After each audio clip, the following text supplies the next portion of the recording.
नमस्कार, 10 का दम में आपका स्वागत है। मैं हूं अनुपम। इस वक्त की बड़ी खबर गाजियाबाद से है। गाजियाबाद में मसूरी में विधायक के भतीजे की दबंगई सामने आई है।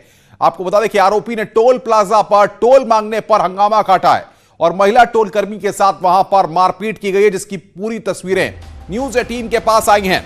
सीसीटीवी की तस्वीरें हैं जो हम आपकी स्क्रीन पर अब दिखाने जा रहे हैं। सीसीटीवी में पूरा वाकया कैद हुआ है। टोल मैनेजर ने मसूरी थाने में इसको लेकर एफआईआर दर्ज कराई है। इन तस्वीरों में आप देखिए किस तरीके से वहां पर गुंडागर्दी पर ये उतारू हो गए। सिर्फ टोल मांगा गया था और उसको लेकर वहां पर मारपीट पर ये उतारू हो गए। बताया जा रहा है कि आरोपी धौलाना से बीएसपी विधायक असलम चौधरी का भतीजा है, जो वहां पर टोल प्लाजा से गुजर रहा था। इसी दौरान वहां पर जब टोल मांगा गया तो ये गुंडागर्दी पर उतारू हो गए। सवाल यहां पर यह है कि आप किसी माननीय के भतीजे हैं तो क्या नियम कायदे कानून आपके लिए अलग हैं? क्या इस तरह की गुंडागर्दी करने वालों पर सख्त एक्शन नहीं होना चाहिए? क्या गाजियाबाद पुलिस को इस पूरे मामले में सख्त कार्रवाई नहीं करके एक बड़ा मैसेज नहीं देना चाहिए? जिस तरीके से एक विधायक के भतीजे ने टोल मैनेजर के साथ बदतमीजी की, वहां पर मारपीट की, जिसकी ये तस्वीरें, ये सीसीटीवी का फुटेज खुद इस बात की गवाही देने के लिए है कि किस तरीके से वहां पर टोल मांगा जा रहा था। उसके बाद जब टोल नहीं दिया गया तो गुंडागर्दी और मारपीट पर यह भतीजा विधायक का उतारू हो गया और वहां पर जमकर मारपीट की, जिसको लेकर मसूरी थाने में एफआईआर दर्ज कराई गई है। तस्वीर हम आपको दिखा रहे हैं, सीसीटीवी की ये तस्वीर। इसमें आप देख सकते हैं किस तरीके से गाड़ी आती है, गाड़ी से उतरते हैं और उसके बाद जब गाड़ी को पास नहीं होने दिया जाता है टोल से, तो उसके बाद वहां पर उतर करके सीधे छापड़ मारे जाते हैं। देखिए वो सर्किल करके वो दृश्य हम आपको दिखाने की आपको कोशिश कर रहे हैं कि किस तरीके से गाड़ी को आने के बाद टोल नहीं देने का मन पहले से था और उतरने के बाद सीधे टोल मैनेजर के साथ वहां पर मारपीट की जाती है। ये जो लोग उतरे हैं वो मारपीट पर उतारू हो जाते हैं। बताया पूरा घटनाक्रम ये जा रहा है कि जब ये गाड़ी आती है उसके बाद ये टोल देने से मना कर देते हैं। धौलाना से बीएसपी के विधायक असलम चौधरी का भतीजा बताया जा रहा है। और बातचीत करने के लिए अमित राणा हमारे संवाददाता हमारे साथ गाजियाबाद से फोन लाइन पर। अमित, कब की यह घटना है और क्या पुलिस ने अब तक कोई कार्रवाई की है?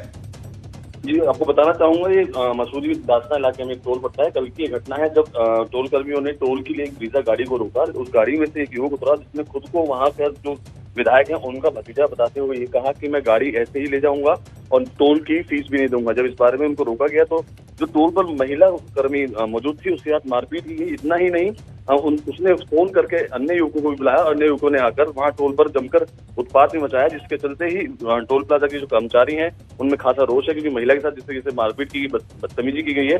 इसको लेकर मसूरी थाना क्षेत्र में एक एफआईआर भी लिखाई गई है। पुलिस जल्द ही आरोपियों को पकड़ने की बात भी कह रही है। अमित, बहुत बहुत शुक्रिया हमारे साथ बातचीत करने के लिए और तमाम अपडेट्स देने के लिए। तो पुलिस कह रही है कि आरोपियों को जल्द गिरफ्तार करेगी, लेकिन अब तक कोई भी कार्रवाई पुलिस के द्वारा नहीं की गई है।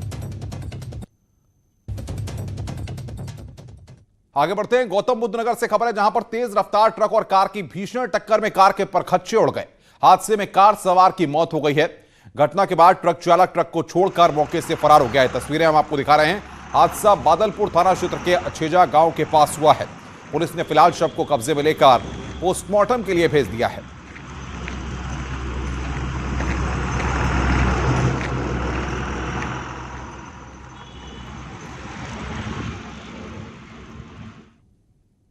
और अब आपको दिखाते हैं किस तरीके से हाई वोल्टेज ड्रामा हुआ। बिजली घर पर हंगामा हुआ। आगरा में बिजली विभाग का संविदा कर्मी करंट लगने से झुलस गया था, जिसके बाद गुस्साए लोगों ने बिजली घर में जमकर हंगामा किया और एक कर्मचारी की जमकर पिटाई करने लगे। मामला बरहन इलाके का है, जहां पर संविदा कर्मी बिजली का तार ठीक करने के लिए खंभे पर चढ़ा था। तभी अचानक तारों में करंट आ गया, इससे वो झुलस गया। स्थानीय लोगों का कहना है कि शटडाउन के बावजूद तार में करंट सप्लाई कर दिया गया, जिसके बाद वहां पर हंगामा हुआ। तो ये हंगामे की तस्वीर इस वक्त आपकी स्क्रीन पर। बिजली विभाग के अधिकारियों की लापरवाही यहां पर सामने आई है।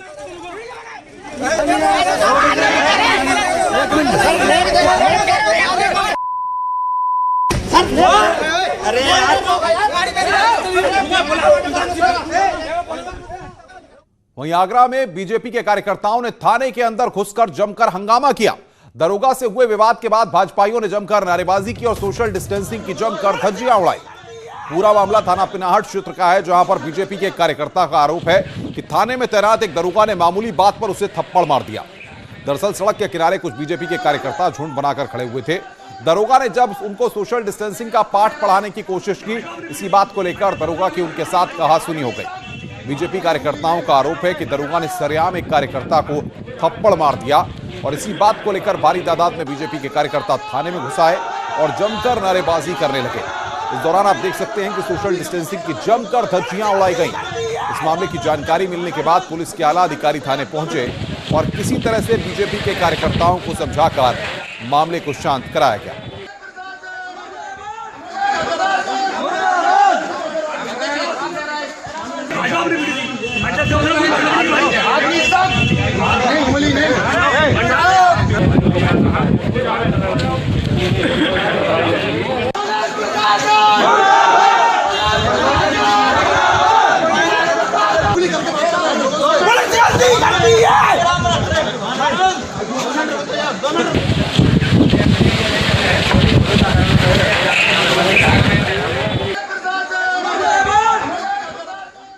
आगे बढ़ते हैं और अब बात करते हैं बड़ी खबर की। बहराइच में पीएफआई के पूर्व पदाधिकारी समेत 3 लोगों को गिरफ्तार किया गया है। इन पर आरोप है कि अयोध्या में शिलान्यास के दौरान ये लोग सोशल मीडिया पर धार्मिक भावनाओं को भड़काने वाले पोस्ट वायरल कर रहे थे।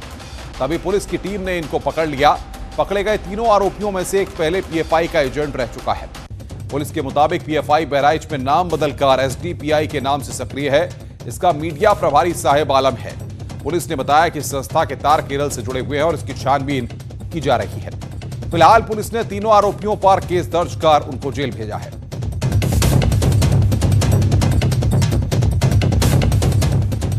कल जरवल थाने की पुलिस को एक सूचना मिली थी कि जरवल कस्बे में हीरा मस्जिद के बगल में डॉक्टर अलीम की क्लिनिक है।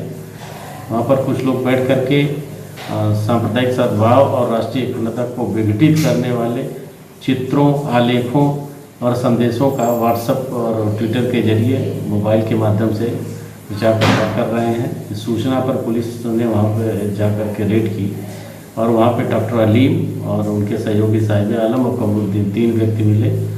उनके मोबाइल में इस तरह के संदेश जो कि भड़काऊ संदेश थे और चित्र थे वो।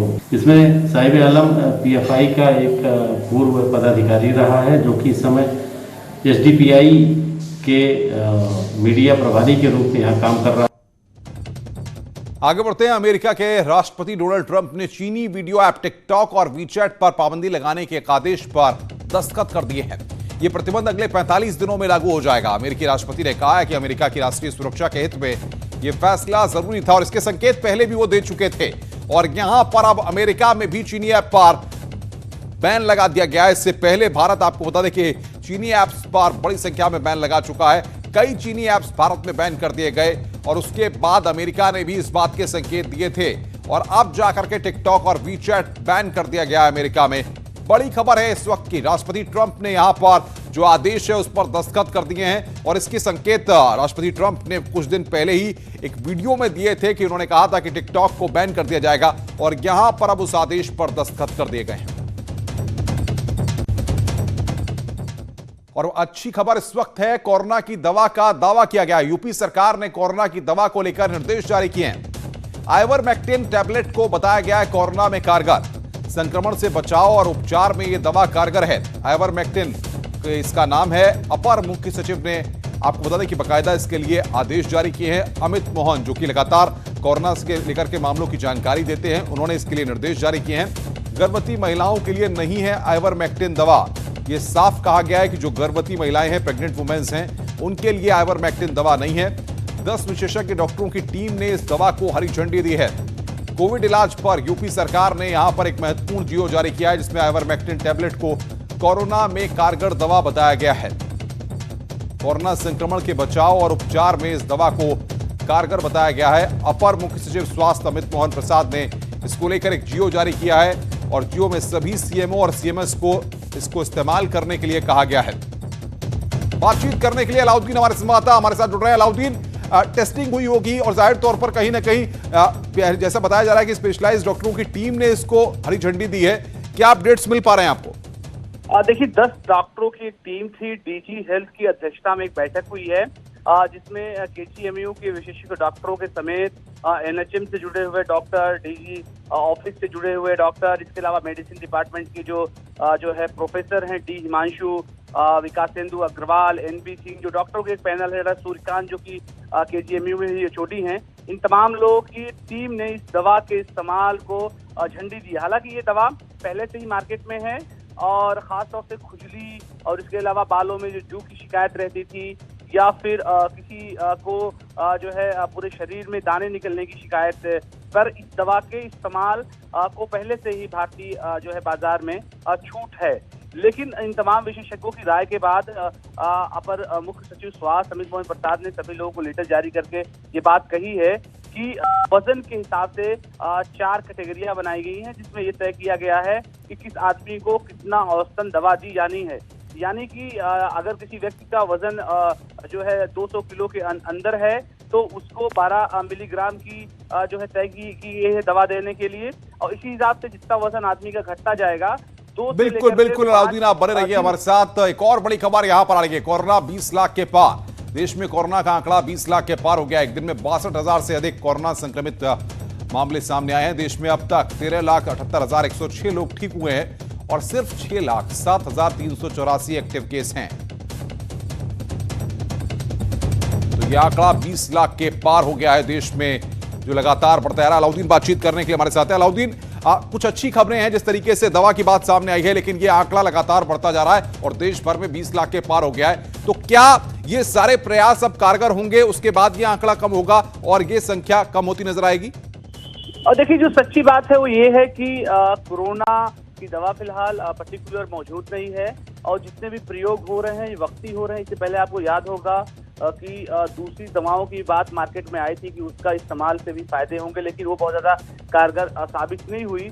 तो ये एक प्रयोग एक बार फिर से किया जा रहा है और विशेषज्ञों की टीम ने कहा कि शायद इससे फायदा मिले, खास तौर से इस दवा के इस्तेमाल पर। आपको याद होगा कि इसके साथ डॉक्सीसाइक्लिन एक दवा थी जिसको लेकर के बहुत ज्यादा बिल्कुल अलाउद्दीन, उत्तर प्रदेश में भी ये संख्या लगातार बढ़ती जा रही है। एक दिन में रिकॉर्ड 2,222 केस सामने आए हैं, जो अपने आप में बताता है कि किस तरीके से संक्रमण लगातार फैल रहा है।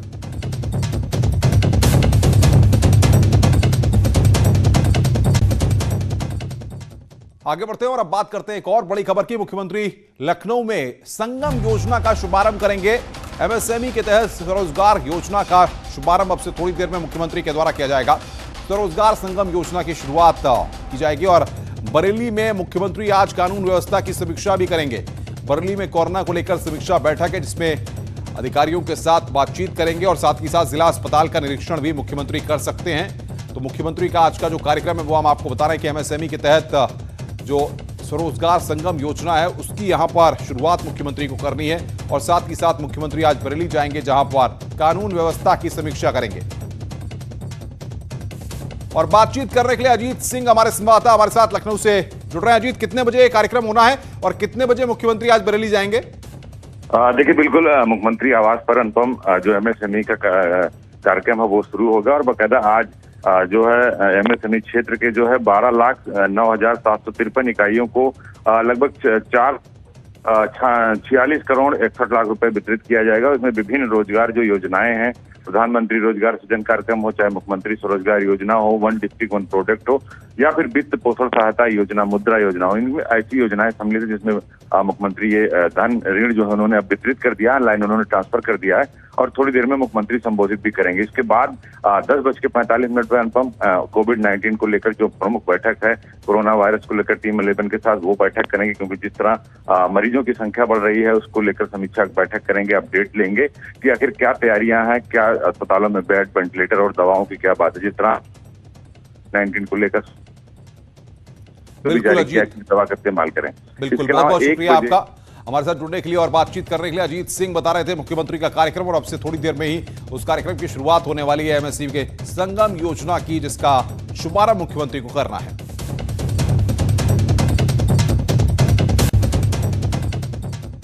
दस का दम में खबरें और भी हैं, फिलहाल रुक रहे हैं ब्रेक के लिए।